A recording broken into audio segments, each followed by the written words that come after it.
Në vend kanë arritur mjetet e para në vlerë prej 52.4 milion euro nga parafinancimi në kuadër të instrumentit për reforma dhe rritje nga ana e Komisionit Evropian, prej të cilave 24.4 milion euro për mbështetje buxhetore. Tashmë janë paguar në Ministrinë e Financave, ka njoftuar Ministri i Çështjeve Europiane Orhan Murtezani. Ai thotë se vendi ynë është i pari në rajon që ka marrë këto mjete. Me këtë, Maqedonia e Veriut u bë vendi i parë në rajon, i cili arkton këto mjete, pasi që paraprekisht janë ndërmarrë të gjitha hapat e domosdoshme, gjithsesi procedurat përfunduan në afat, që do të thotë marrëveshja për huamarrje dhe marrëveshja për grant tani më kanë hyrë në fuqi.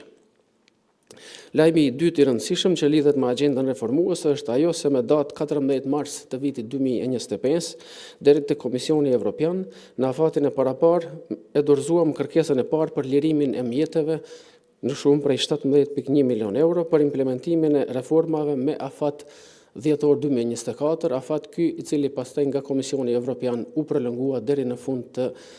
shkurtit 2025. Murtezani tha se nga këto 17 milion euro për reforma të implementuara, 7.96 milion euro janë të dedikuara për mbështetje buxhetore, ndërsa 9.15 milion euro shtesë për projekte investuese përmes fondit të përbashkët të kornizës investuese për Ballkanin Perëndimor.